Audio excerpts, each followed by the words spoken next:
Hard about this. We're not going to report things that we don't have confirmed on this right now. But yeah, a lot of different reports on what happened. We do know 4 people are dead, including the shooter.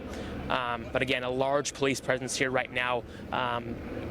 Basically, I think every officer in this area that is working this shift right now, and right at shift change too, which is another challenge. 6 o'clock, all these officers switching shifts, so it's kind of just a lot going on from a law enforcement standpoint. Firefighters out here as well, but we'll continue to keep you guys updated and give you more information when we have it. Craig. Okay, Reagan, thank you very much. We appreciate that. And again, we're getting additional information.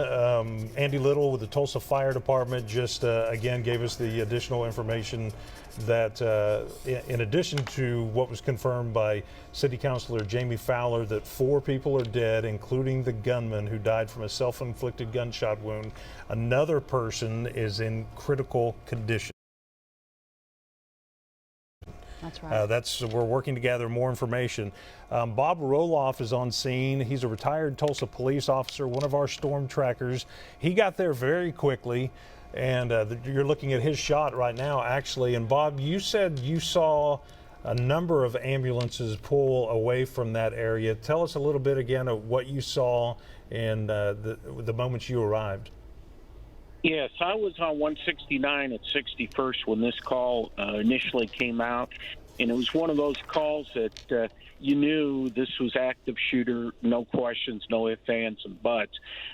Multiple reports were coming in.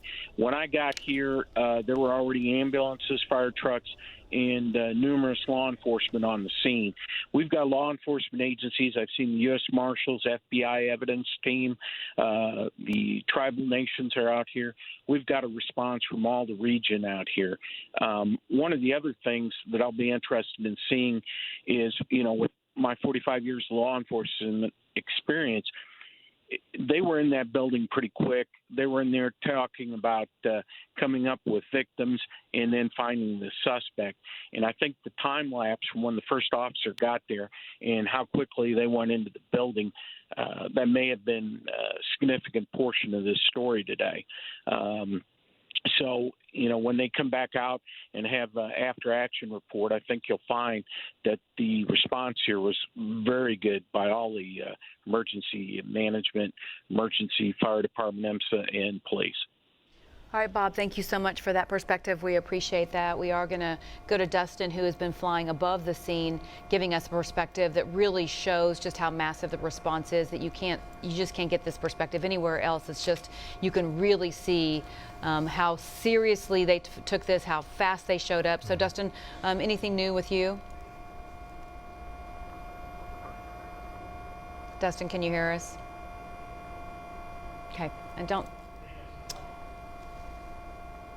Okay, we're trying to get that audio sorted out from Dustin, but Dustin, when he arrived, said he saw a ton of law enforcement officers basically just storming into that building. Sure.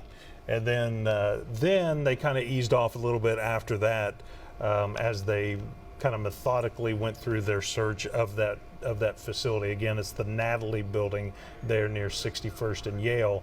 And we'll talk to Dustin as soon as we can get that microphone established with him. But he did say that Yale is shut down between 61st and 71st, and so nobody can get around in that area.